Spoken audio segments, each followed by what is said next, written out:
breathtaking. When you see sand here, imagine water. If you dive in, you can't reach the bottom. You dive in. Yes. Those people, Atreides.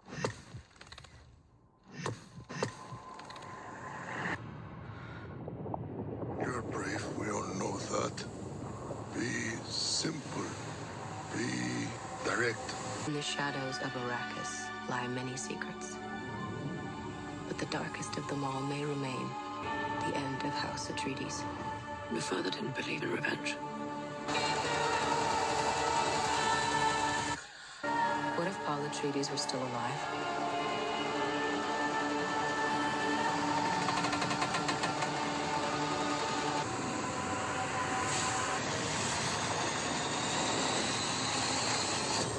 Nothing fancy. I understand. Nothing fancy.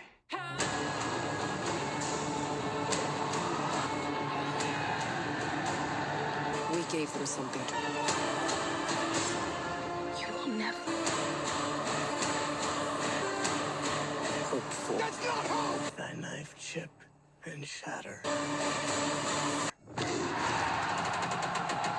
Hey everyone, it's Andrew and welcome back to the channel. In today's video, I'll break down the Dune 2 trailer.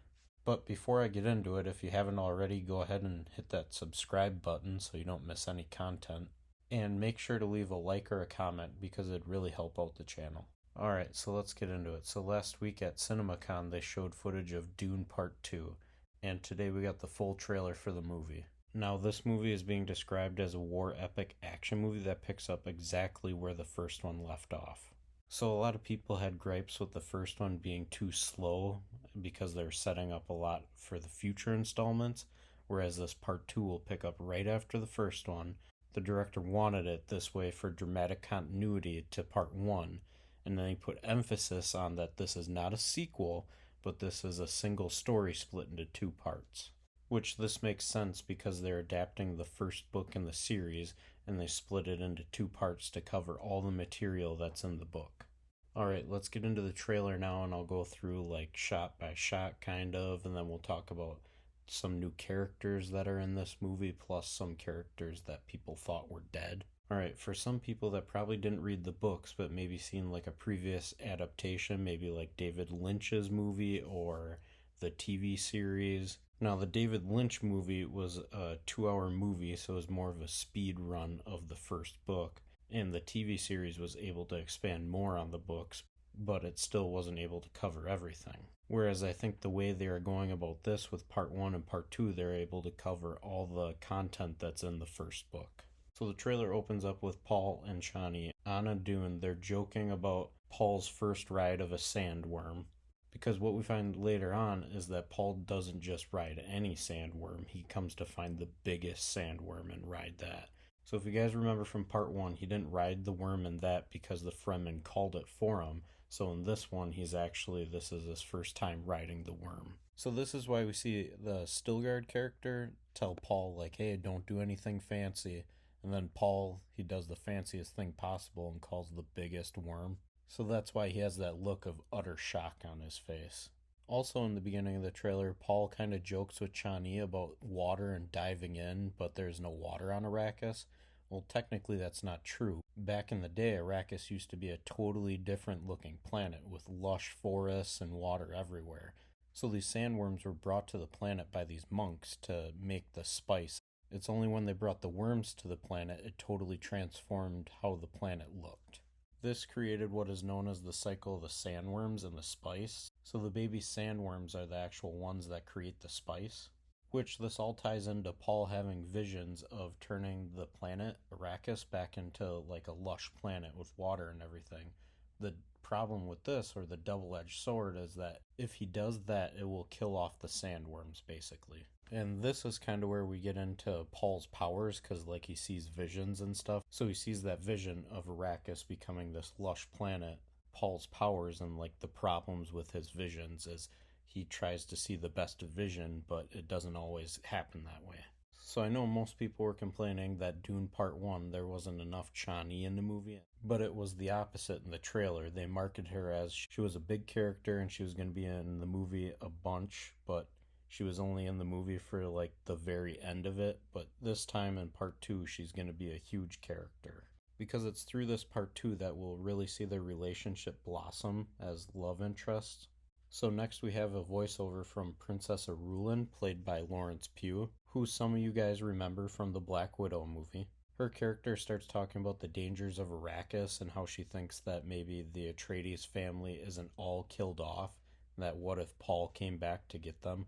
She's worried about this revenge plot that Paul might do because she knows what her father did, the Emperor, to get rid of the Atreides family, so she doesn't want that coming back on them. We see Lady Jessica in this movie, and she has since become the Reverend Mother of the Fremen. So that's why her face is marked with all these tattoos, is because she's the Reverend Mother.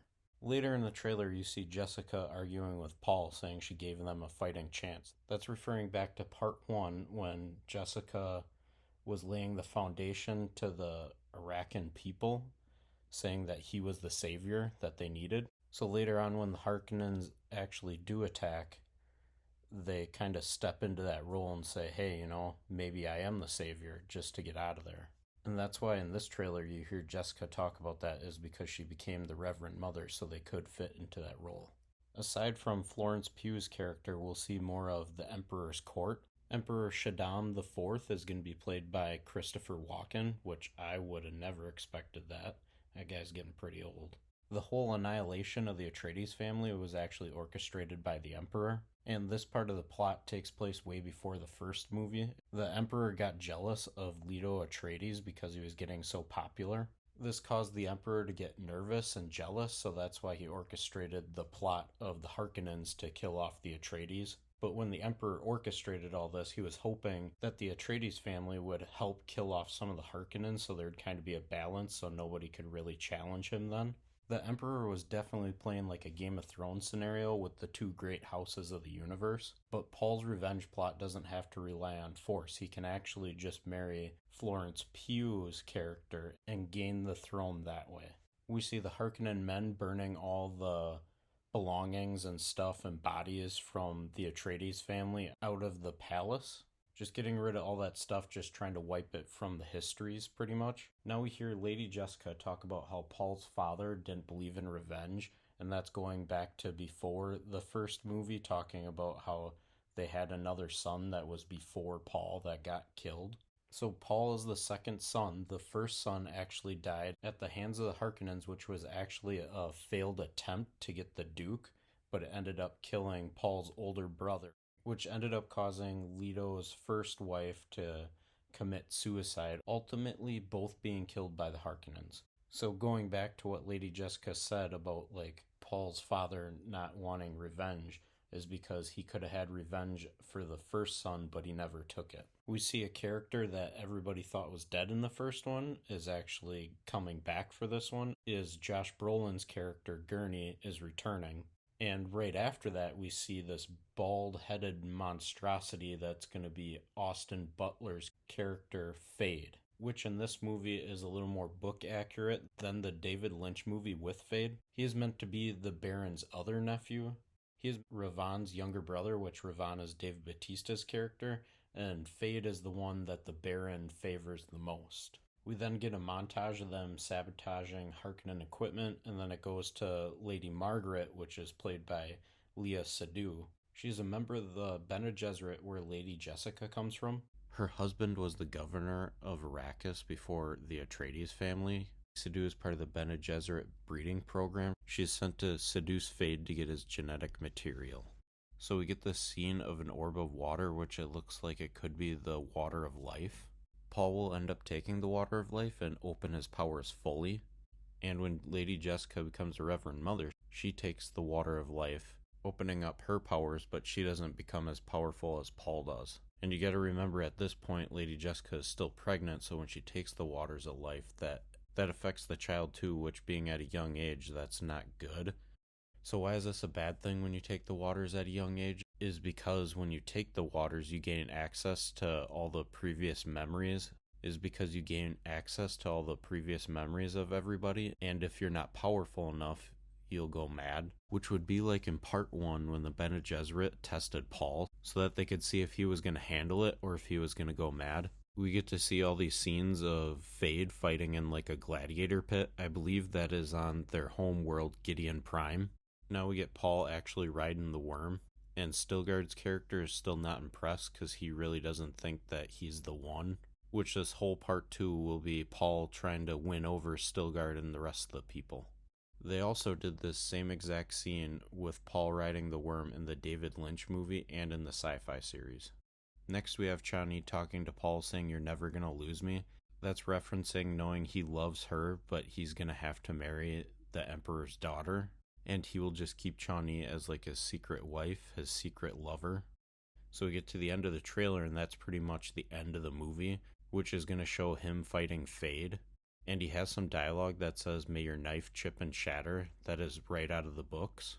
And with the end of the trailer being the end of the movie, that will set Paul on this golden path situation, which I don't want to get too much into that because that covers more of the other books. Alright guys, so let me know if there's anything that I missed in this, or if that you guys would like me to cover more of. Let me know your thoughts and comments down below. And I'm still working on a video for that new Transformers trailer, as well as I got some other things in the works, so stay tuned for that. As always guys, thanks for tuning in, and I'll catch you on the next one.